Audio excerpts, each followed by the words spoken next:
My apologies for my middle name with this O with a slash in. It's actually called Ø in Danish, so it's Thomas Bøgh Fangel. I'm from Luna Way in Denmark. The previous two talks were very much about organizational challenges in relation to microservices. I'm going to talk about another challenge in our microservice architecture closer to the actual technology, namely how do you provide business insight in a distributed system where you have domains split in smaller components. If someone asks a question going across these components, how do you actually answer that? A bit about me, I'll skip that quickly. I've been at Luna Way for close to 2 years, and when I started, we embarked on a transition to a microservice architecture. We had a monolith at that point. We are a medium-sized startup, 2.5 years old, with right now around 35 people, 12, 15 people in the tech team. So what is it we're building? For the user, we're actually a bank. But in fact, we are not. We don't have a banking license, so we're not a real bank.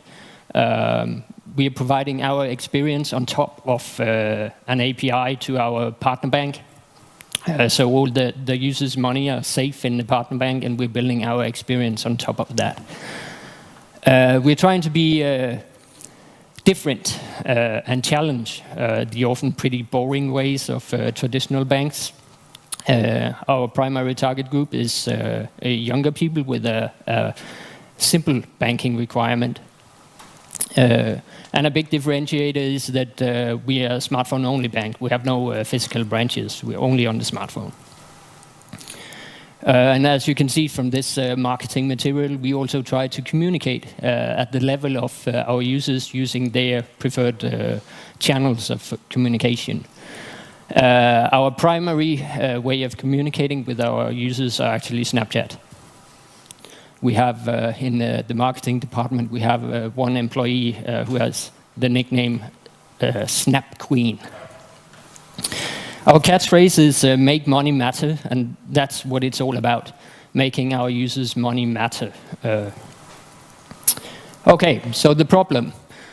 This is actually a real requirement from one of my colleagues in business.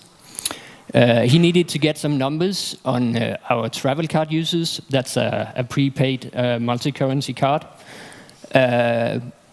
With at least one travel-related goal. We have this goal universe where you can set specific goals and set up rules for moving money onto that goal under specific circumstances. But who also had been using the standard Visa debit card to buy something in a foreign currency. Pretty easy question, maybe. The problem. Those three components are microservices. That's not completely true, because one of them is the old monolith, but we have at least two microservices involved. So with the information spread across 3 different databases, how do you provide that insight? Well, I couldn't tell my colleague, well, I can't tell you that. I can't do this across these services. So of course we've been forced to find a way around this. And as I told you, we've been working on slicing our monolith into a microservice-based architecture, primarily using async events as communication between services. So with that architecture, the answer was pretty obvious. You just have a new service that consumes relevant events and stores them, transforms them, and stores them in a database which is specifically designed to be able to answer that kind of questions. So we build an ETL pipeline doing this, and then we have Periscope data, in our case, on top for providing all the dashboards for the different teams requiring answers to this kind of question.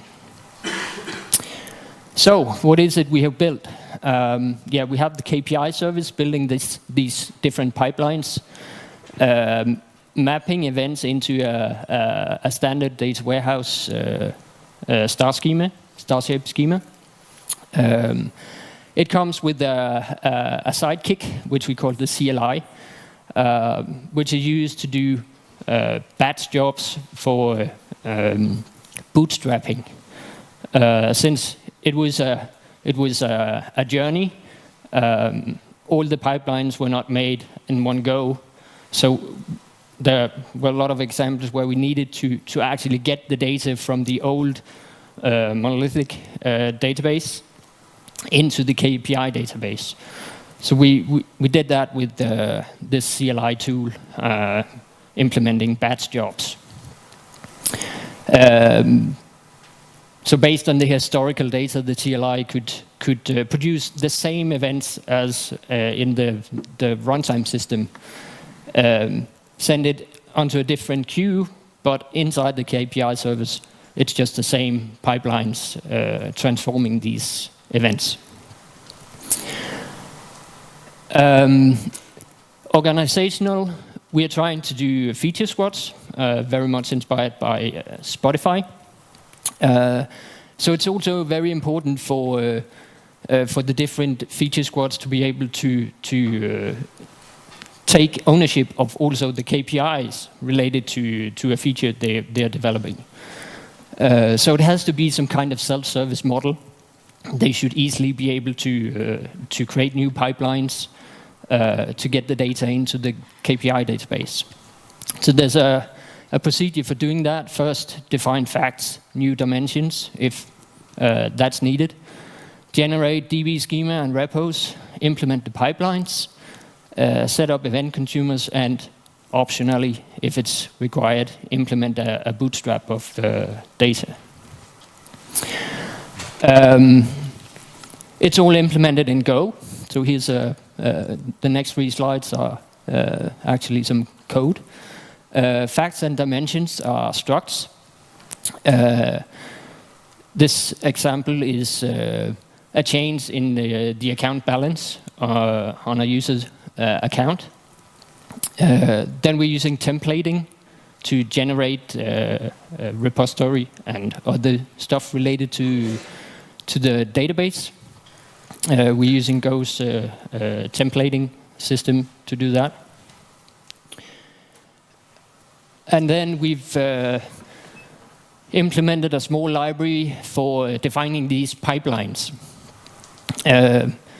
So each pipeline typically consists of the same steps, mapping events into one or more facts, ensuring then in the next step that these dimensions of these facts are available, are already stored in the database, ensuring any referenced facts exist, and then finally write the fact to the database.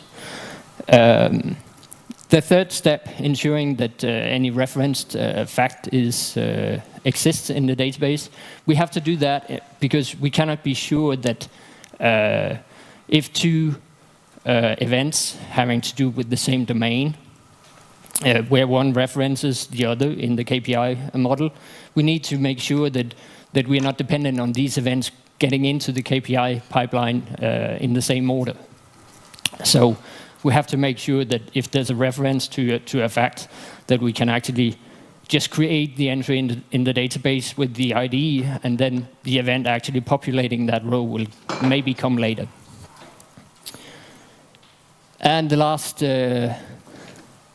step for a team is to set up the event consumers. We're using Rabbit as a message broker, and on top of that we have a small abstraction, our own eventing model, and we build likewise a Fluent API to define these consumers. That has turned out really well. It's easy for teams to to set up new pipelines in the beginning.